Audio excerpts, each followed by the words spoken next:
Barry Seal's life started to unravel the moment Randy Beasley came looking for him. Beasley's been tipped off this is the place to find the smartest drug smuggler in Baton Rouge. Barry Seal. Adler Berriman Seal is known as Barry, a skilled pilot and adrenaline junkie. His ears prick up when Beasley says he needs help flying 1,200 pounds of Quaaludes out of South America. He was always a guy who didn't think the rules applied to him. He thought he was smarter than everybody else. He had that arrogance that he could master any situation. Seal boasts about running $1 million drug smuggling operation, flying cocaine from Colombia to the US. He did tell Randy the routes he flew and the airplanes he used and why he was successful, that he bragged about it. We have routes no one has caught down to yet. And he gave away a lot of good information. He feeds false rumors he works for the CIA and is protected by the government. I'm protected by the CIA. The story gives him an air of invincibility, and he starts believing that he's untouchable. Stay safe, Barry.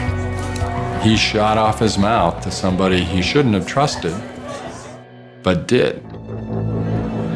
Seal doesn't know it yet, but he could face up to 10 years in jail.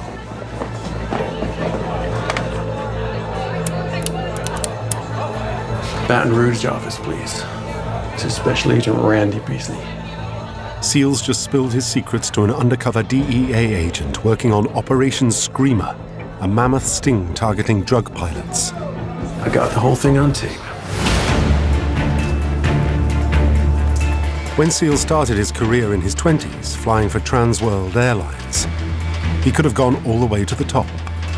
He was the youngest TWA captain they ever had, which has to do with his capacity as a pilot. But eventually Seal grows bored with the routine. And when a new acquaintance presents Seal with an opportunity to smuggle explosives, he jumps at the chance to make an extra buck.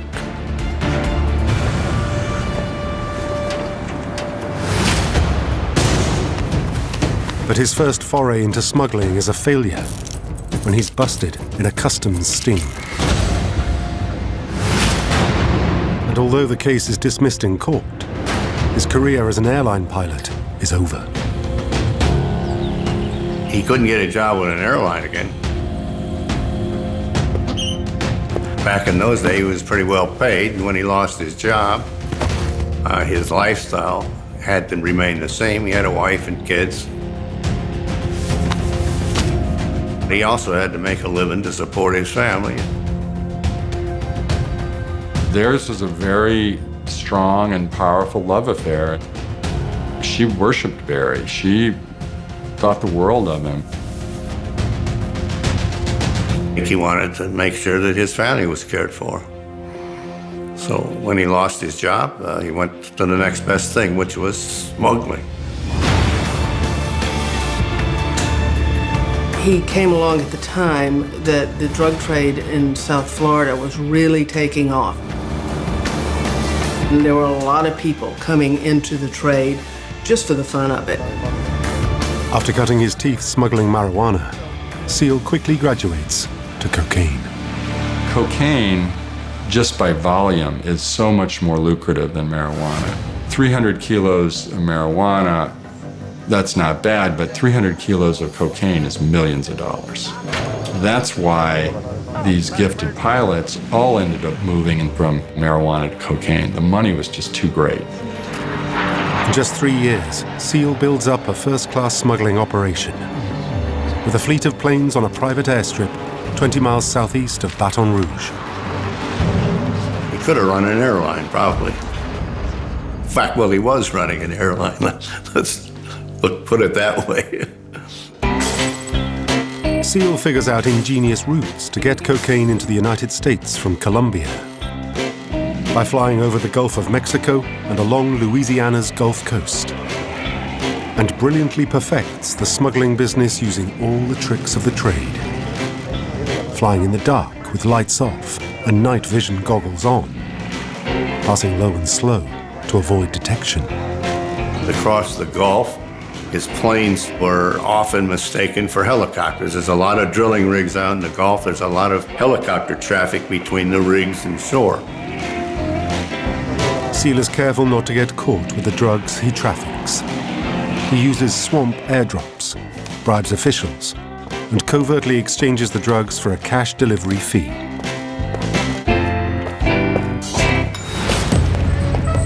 But in 1979, the Honduran authorities find a firearm on board his plane, and he gets locked up in Central America.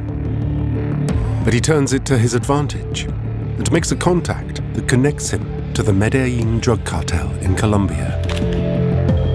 He was perfect for what the Medellin cartel at its inception needed, which was skilled pilots who were willing and able to go into some very rough territory. When Seal starts smuggling for the biggest cartel in Colombia, he hits the big time, making his family very comfortable. He was the kind of man who would come up in a period where you could be a smuggler and a family man. He viewed it as being a provider. On his son's 15th birthday, he gave him $10,000 in cash in 20s. And you have to be a bit of a family man to be that generous, but also he had the money. And the money just keeps rolling in, despite the continuing US war on drugs. Drugs are menacing our society. They're threatening our values and undercutting our institutions. They're killing our children. Say yes to your life. And when it comes to drugs and alcohol, just say no. I think Barry's view of smuggling was, you know, how much worse is marijuana and cocaine than alcohol and tobacco? He had that kind of viewpoint on it. And I think he felt like he was providing very well for his family. To protect himself and his family, Seal keeps his identity secret. He has no direct contact with the drug cartel bosses, and the Colombians know him only as El Gordo, the fat man. He makes all his communication through payphones. You always knew when Barry was coming because you could hear all these beepers going off by the time he hit the door. He had a pager, and whenever anybody would call his answer service, he'd get a page, and he would go to the nearest payphone, which they had back in those days, and return the calls. He makes sure his employees don't know each other. People on the ground didn't know who the pilot was, allegedly. The pilot didn't know who the people on the ground were. Nobody knew when the load was coming in except the pilot and Barry. So by cutting down on the number of people involved and knowing what he was doing, when it was going to happen, he had a good chance of not getting caught. Seal thinks he's outsmarted them all. All the police knew this guy is up to something bad, but they could never really catch him. He had the brains, the guts, the will. He loved the game with the cops. He knew they were watching him. He knew they were trying to catch him. And he loved the fact that he could do this and they couldn't catch him.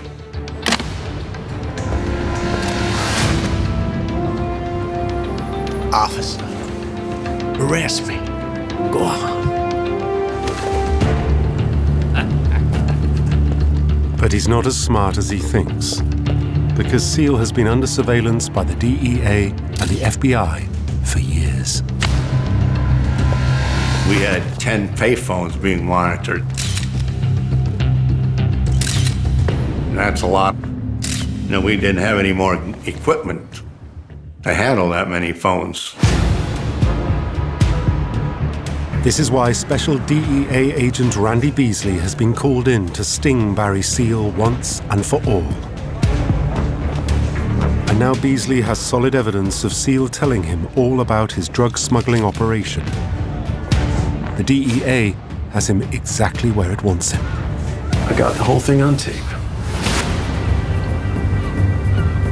The sting results in a federal grand jury in Florida returning an indictment against Seal, and he's ordered to appear in court. After spilling the secrets of his well-honed drug smuggling operation to an undercover DEA agent, he's charged with conspiring to possess and distribute Quaaludes. In court, the charges against him are laid bare. But Seal thinks he's indestructible and won't take the bond hearing seriously. He tells ridiculous lies. He's smart enough not to say I'm a smuggler, so he has to come up with something and maybe start accounting for some money. Oil and shrimp dealer. He claims he's an oil and shrimp dealer with annual earnings of just $250,000. But in truth, in 1982 and 1983, Seal imported 5,000 kilos of cocaine and grossed $25 million.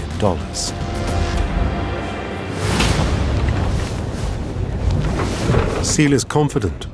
There's no way he's going down. But the jury finds him guilty. It's a bullet between the eyes. Seal is staring at a 10-year sentence.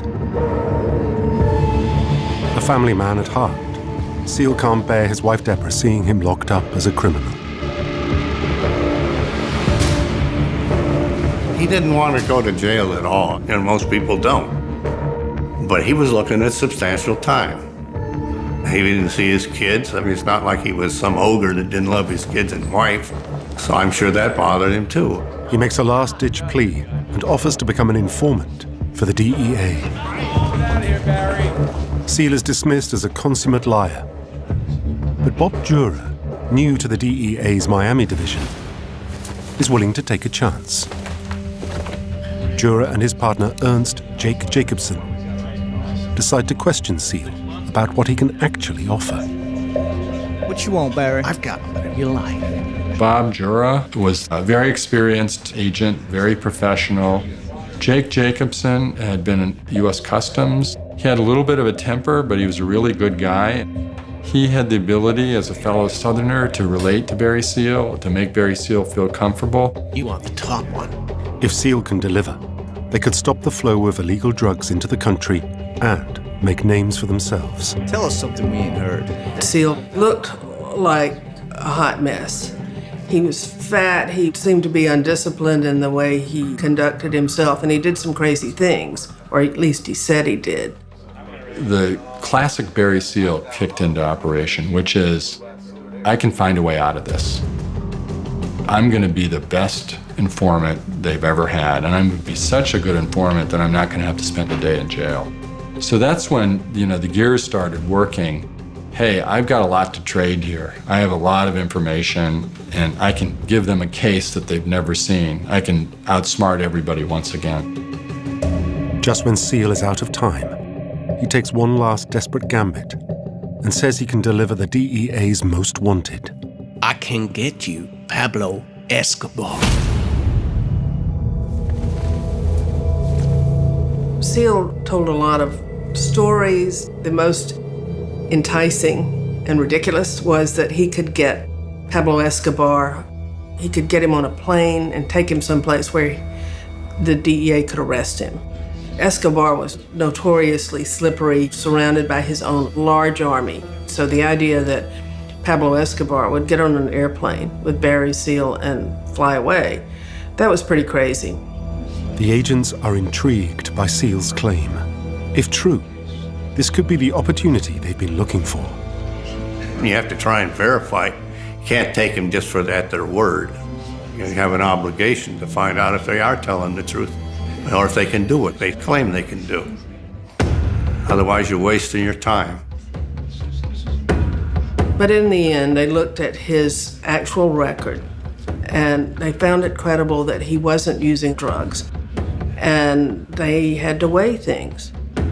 Is it worth taking a chance with this guy and sending him back down to Latin America? Had many debates about it and ended up saying, well, let's give it a try. What else we got? As Seal talks and talks, the agents gradually become more convinced. Things that he said checked out. He could be corroborated. They started to see Seal as a man who could produce hard evidence. They were staring at the kind of case that would change their career. And I think they knew it.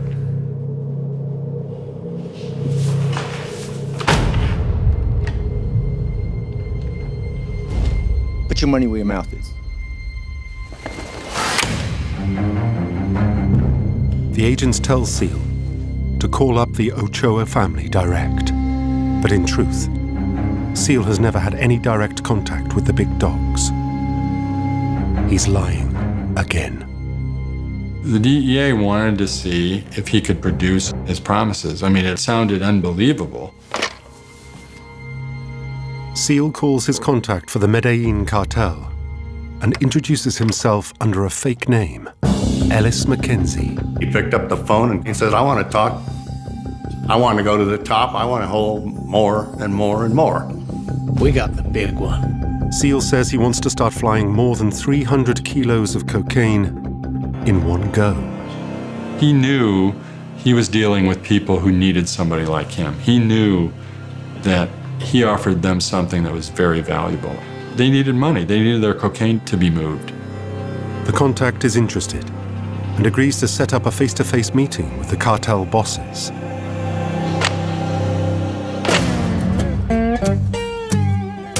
Against all odds, Seal has pulled a rabbit out of a hat.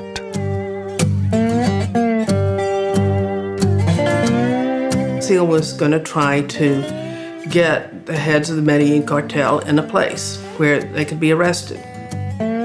While the DEA agents make Seal no promises, they agree if he can deliver, his sentence would be significantly reduced.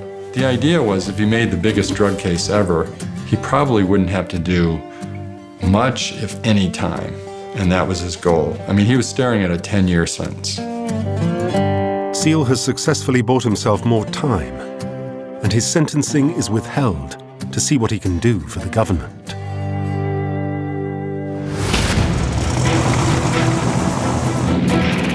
Now officially a DEA informant, Seal goes out on a limb to prove himself. And so he went from a very successful bad guy to a very successful good guy. And he put the same amount of energy into trying to atone for his sins and get himself out of trouble that he'd put into getting himself into trouble. If he was the best and smartest smuggler, he was going to be the best and smartest informant. So he was entirely professional. He also knew his life was on the line, but he still took incredible risks. Seal's enthusiasm for his new role knows no bounds. He self-funds his missions, uses his own planes, and buys his own fuel. All these guys are adventure junkies. Everybody wants to be a pirate. All little boys, when they're little, they want to be a cowboy, they want to be a pirate. Adult pirates. Nothing else changes. But flying into the Ochoa estate, into the heartland of cocaine country, was just fabulous. It was a coup. He was flying incredibly dangerous missions into the heart of the cartel and their estates. Las Loma, he went there. He went into the belly of the beast. Push up, hands up! Hands up! Going down there to meet with them in person, you know, he didn't know that he wouldn't be compromised. On your knees! He didn't know that he could be stepping into a death sentence. Under the alias Ellis Mackenzie, Seal is introduced to the heads of the cartel, Jorge Ochoa and Pablo Escobar. The Medellin cartel were known as the most ruthless criminals, perhaps in the history of the world. Ochoa tells Seal they've been stocking up to supply crowds attending the 1984 Summer Olympics in Los Angeles. And they knew that there would be a great demand for cocaine. So their plan was to get 3,300 pounds into Miami and then get that west to Los Angeles and make a fortune. And this would have been a very big score. It's more than Seal's ever trafficked in one go, but he agrees willingly. It was a sign of his desperation, his willingness to do this, their desperation, their willingness to take this risk because they needed to move these loads of cocaine. They needed Barry Seal, he needed them. And it was clearly now on the knife edge of life and death for him. And the stakes are about to get even higher for Seal.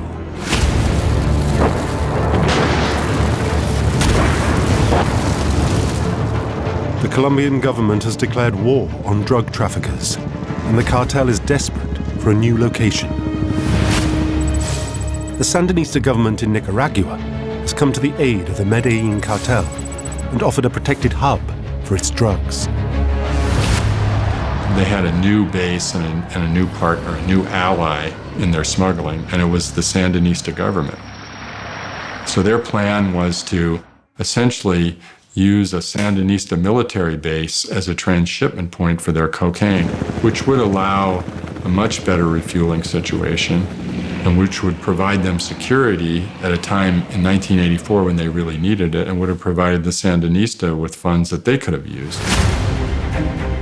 The cartel bosses want Seal to fly their drugs via this Nicaragua base. It's a dangerous demand because the new Sandinista government is officially a communist enemy of the United States. My fellow Americans, I must speak to you tonight about a mounting danger in Central America that threatens the security of the United States. This danger will not go away. It will grow worse, much worse, if we fail to take action now. I'm speaking of Nicaragua, a Soviet ally on the American mainland, only 2 hours flying time from our own borders. In an effort to overthrow the Sandinistas, the US is funding a local militia, the Contras, but it's highly controversial. The question the Congress of the United States will now answer is a simple one.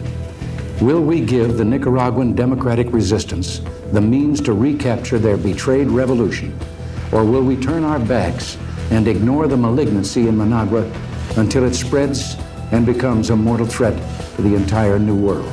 Only 2 hours away from our borders. All of this, only 2 hours away from where we live. Support the president on Nicaragua. Here is terrorism we can do something about if we support the president on Nicaragua. By promising the cartel he'll fly into Nicaragua, Seal will put himself in the middle of a brewing and potentially deadly conflict between his own country and a Soviet-backed revolution in Central America. But the operation is put on hold while Seal attends court to be sentenced on his drug smuggling charges.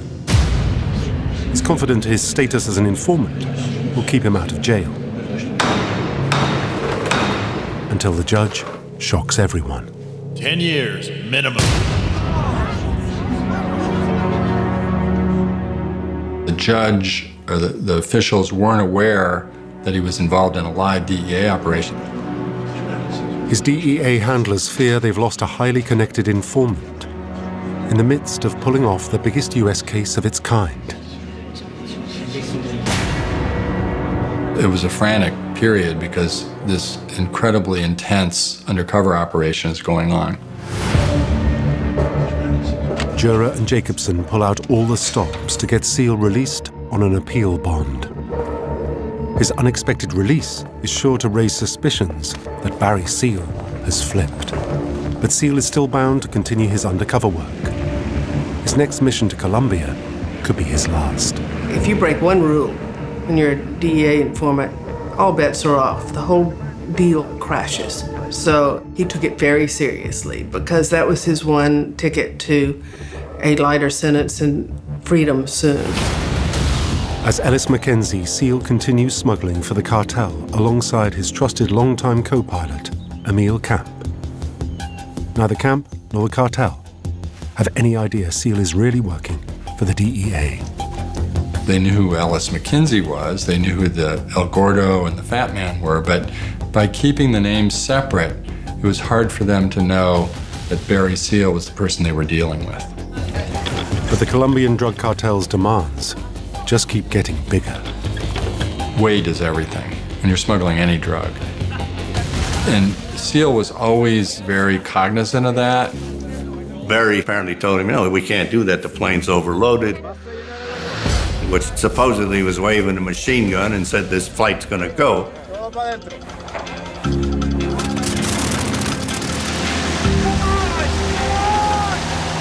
So Barry, against his better judgment, tried to take off. And as I understand it, he was on a dirt strip.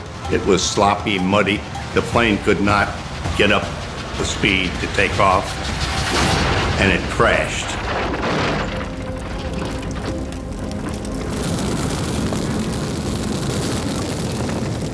You're right. Luckily, Seal and his co-pilot escape without injury. Ochoa provides a second plane that fares better with the extra load. But their flight hasn't been cleared with the Nicaraguan authorities. They're fired on by an anti-aircraft battery. The fixer apparently neglected to tell the Army that Seal would be taken off with a load of dope. He didn't get killed, but it probably scared him a bit, even though he's a good pilot. Seal is forced to make an emergency landing, and yet again ends up in jail, this time in Nicaragua. Back in Florida, Seal's DEA handlers reach out to the CIA for help tracking him down. It's a mistake that will cost them their mission. The DEA didn't know whether he was dead or alive, so they went to the CIA and said, "You got connections down there. Find out if this guy named Barry Seal is dead or alive or in jail." And that's when the CIA first heard about him. The CIA is fascinated to hear there's a cocaine operation in Nicaragua. If Seal can prove it, there's an opportunity to discredit the Sandinistas. The national security team of the Reagan White House was looking for every opportunity to get damaging evidence against the Sandinistas. So any chance to show that the Sandinistas were not only murderous but corrupt would be excellent. To do that, the CIA desperately wanted photographs because corroboration is terribly important. Having some fat guy come back from Nicaragua and say, "Hey, I met with the Sandinistas," that wouldn't carry any water. It would not influence American opinion. But people were terribly upset about cocaine, and this was an opportunity to influence the American public. This would have been a very important part of the propaganda war. See, not only are they communists, but they're communist drug smugglers, which made them even worse. So it would have been a giant propaganda coup.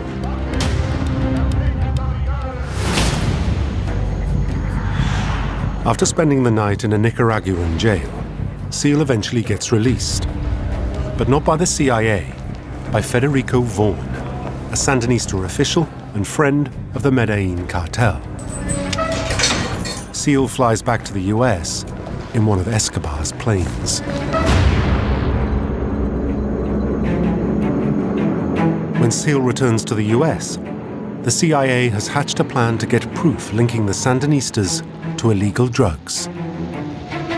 Barry Seal played into this policy by being on the ground and possibly able to provide evidence of the Sandinista corruption, particularly photographic evidence. So that's why the CIA proposed that it attach a camera to the plane that Seal was flying.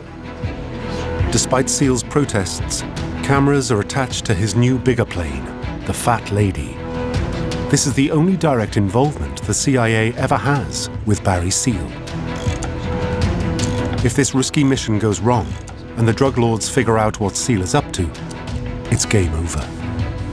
He would have ended up without a head, disemboweled, hung from a tree, God knows what, and it would have happened very slowly. He knows how the Ochoas deal with informers. But the drugs cartel is now the least of his problems. Seal's on the front line in the US war against communism.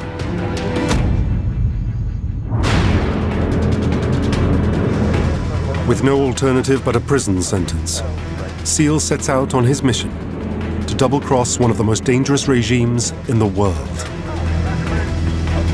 With no protection and accompanied by his long-term employee Emil Camp, Seal lands their new bigger plane, the Fat Lady. It's capable of transporting 24,000 pounds of cargo.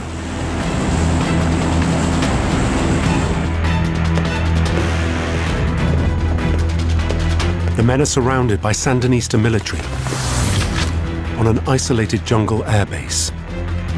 There's no way of knowing they won't end up shot dead on the spot. But it couldn't turn out better when Federico Vaughan appears with Pablo Escobar. Lo and behold, there's everything that he'd hoped for. The Sandinista officials, Sandinista soldiers, and Pablo Escobar. They got 1,500 pounds of cocaine, which they'd load onto the airplane. And he gets photos. At any moment, the cameras could be discovered. The tension is unbearable. You can imagine, here you are in the middle of a jungle with a bunch of dedicated killers and illegal government officials, and you're taking pictures of them. It had to be a very high adrenaline situation. Astonishingly, Federico Vaughan and Pablo Escobar helped load the plane. Why would Pablo Escobar load a duffel bag of cocaine on a plane? He had to have been caught up in the moment. It had to have been viewed as kind of a ceremonial thing, like a dignitary hitting a ship with a champagne bottle. Same with Federico Vaughan. They could have had soldiers do that. Escobar and Vaughan are both caught red-handed on camera, along with Seal. They trusted Seal. They thought they were 100% safe. The photos will cement Seal as the DEA's #1 informant, but they will also signal his end.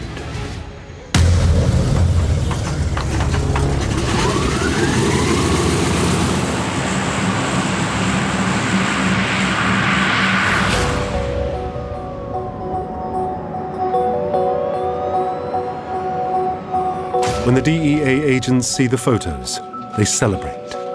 It's proof their man Seal has delivered, and it's only a matter of time before he leads Escobar to somewhere they can arrest him. But events are about to overtake them. When Washington sees the pictures of Federico Vaughan loading drugs bound for the US, excitement levels hit the roof. It's just what the government needs to discredit the Sandinistas. It was a little too much for everybody. It was the most sterling evidence you can get of drug smuggling. Here's the drug smuggler loading the plane. Here's a picture of it. Here is the Sandinista official next to him loading the plane. It was too good to be true. It ended up burning a hole in the investigation.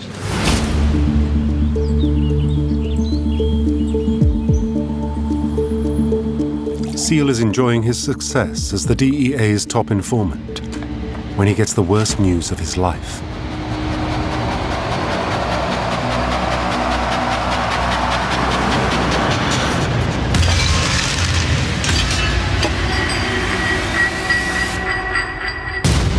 Details of the mission have been leaked to the press, and Barry Seal is outed as a DEA informant. There was a great deal of anger about that certain people in the government disclosed it against the knowledge and against the promises to Barry that it wouldn't be disclosed.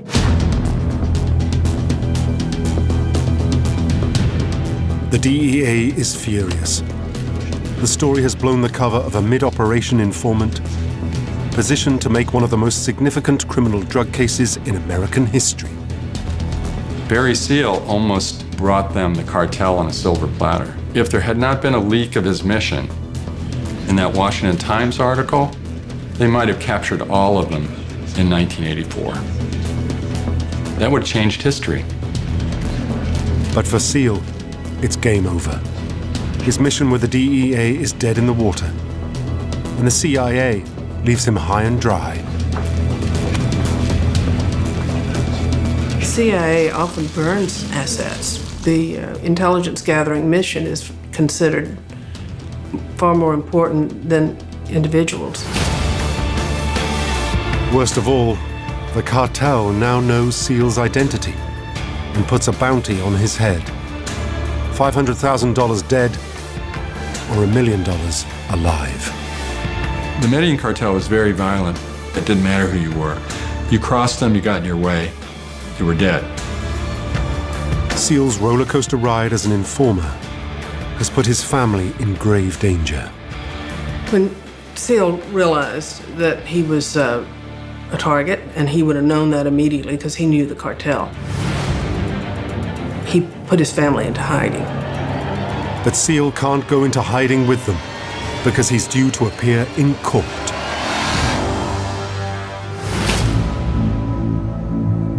There's nowhere to hide in the packed Louisiana courtroom. And it's clear the judge is unhappy with Seal's plea deal. When we got to court that morning, the courtroom was full, and it was full of policemen. Louisiana, high-ranking policemen. State police, FBI, DEA, and U.S. attorneys.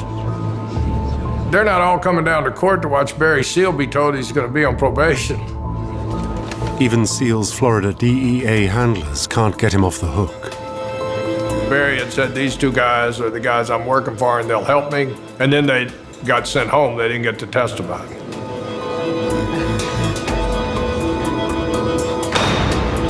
But because of Seal's plea agreement, Judge Polizzola is unable to incarcerate the drug smuggler.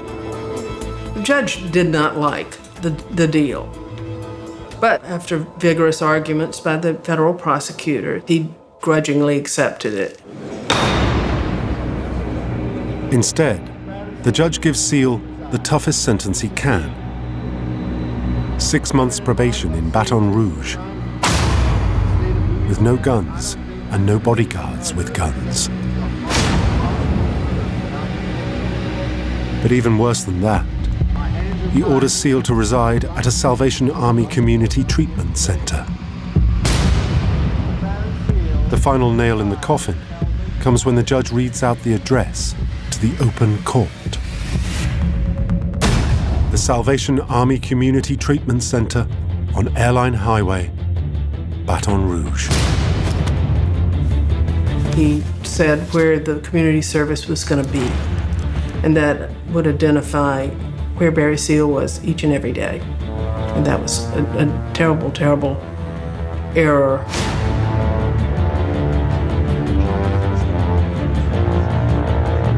The cartel had representatives there, so you can only call it a death sentence because once the cartel has your address, where you're staying, that's it. It, in fact, was a death sentence.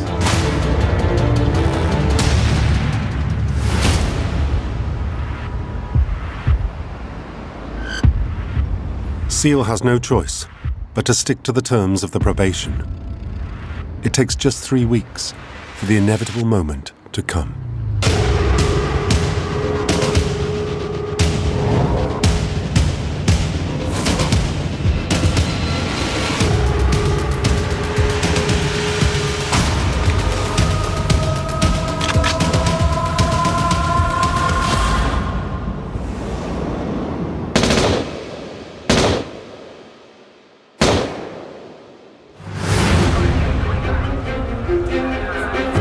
Barry Seal dies instantly when 7 .45 caliber bullets hit his head, chest, and neck. The Medellin cartel successfully took revenge for what it considered the ultimate betrayal. The disgraced airline pilot who turned to smuggling to provide for his family and made a fortune trafficking cocaine before cutting a deal with the government to escape jail is now dead. When he died basically broke. Supposedly, he used a lot of his funds to do the things that he did for the government. I don't think they could get money to pay for him to do the stuff that he was allowed to do. It's believed Seal's family were left to survive on his life insurance. The IRS seized everything, down to the water in the refrigerator, I believe. They took everything there was. But he did get his life insurance. It turns out that even for taxes, they can't take your life insurance. So he had a pretty good life insurance policy, and I think that's what has sustained his family since then. Although Seal never took down Pablo Escobar, he died the DEA's #1 informant. He was really the first informant who penetrated the cartel inner sanctum, and he brought them the biggest case they'd ever had. These were unprecedented feats of daring do and law enforcement ingenuity that the DEA had never seen. So clearly, up until his death, he was the best informant they ever had. A month after Seal's murder, President Reagan displays the photos on national television as ammunition in the U.S. struggle against communism. The Sandinistas have even involved themselves in the international drug trade. I know every American parent concerned about the drug problem will be outraged to learn that top Nicaraguan government officials are deeply involved in drug trafficking. This picture, secretly taken at a military airfield outside Managua, shows Federico Vaughn, a top aide to one of the 9 commandantes who rule Nicaragua, loading an aircraft with illegal narcotics bound for the United States. No, there seems to be no crime to which the Sandinistas will not stoop. This is an outlaw regime.